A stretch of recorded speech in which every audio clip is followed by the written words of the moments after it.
The debate's going on right now in Southern California. Joining us from North Carolina, pretty far away, purveyor of BernardGoldberg.com, Mr. Goldberg. So you've been watching the debate for the last 45 minutes or so. Anything catch your eye? Yeah, the first thing that caught my eye, Bill, was that the four candidates, Pataki, Jindal, Graham, and Santorum, all had gravitas and authenticity being a trait sorely lacking in the leader on the Democratic side, Hillary Clinton. The second thing that caught my eye was that I thought Senator Graham was very good, but I did get the impression that he was running for Secretary of Defense. He spoke a lot about ISIS and a strong foreign policy. The main thing that caught my eye was that the first debate was a microcosm of a split in the larger Republican Party between the rebels and the more moderate wing. There was a question about Kim Davis, the county clerk in Kentucky who refused to issue marriage licenses to gay couples. Santorum and Jindal will please the Christian right. Santorum actually said that a president of the United States has the right, and by implication the obligation, to disobey a Supreme Court order if he thinks it's a bad decision. He's dead wrong about that, but he will win points for that with the Christian right.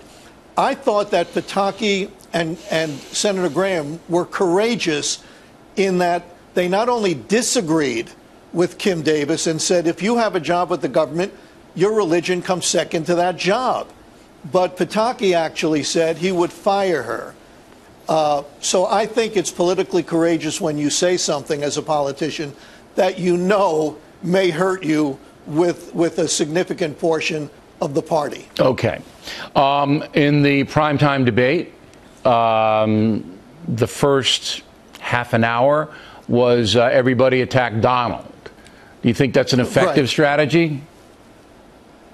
You know, I think when you're desperate, you do desperate things. But Trump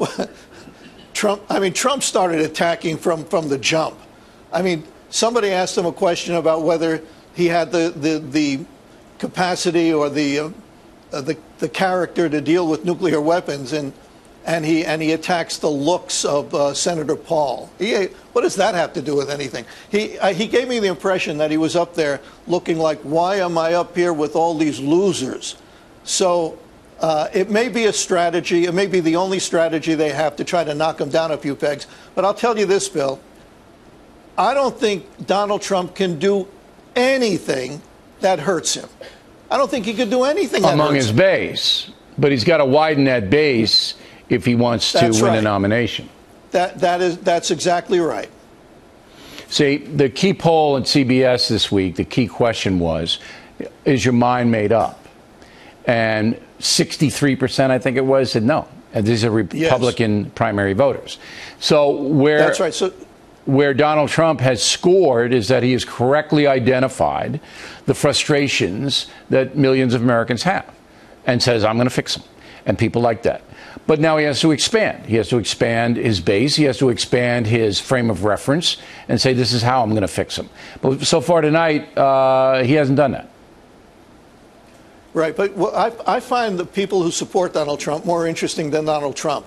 I mean, these are conservatives who revere the military. Donald Trump takes a cheap shot at Senator McCain, and they don't care. They rally behind him. He implies that Carly Fiorina is ugly, and what happens? I mean, conservatives are supposed to be the civil ones who go against liberal degradation. What happens? His poll numbers go up. He could say anything. He can say anything. That's and because it's going to matter with his base.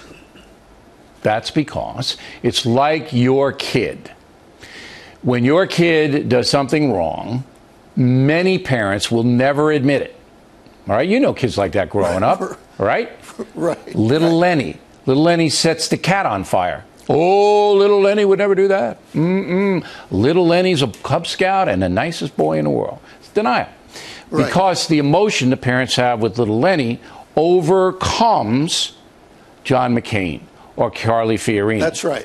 And absolutely but this is the brilliance of Donald Trump. This is the brilliance of him. He built the emotion on true problems. He didn't make them up. The border. That's right. All right? The violence and drugs, that unfettered illegal immigration brings, the impotence of America overseas, these are all real.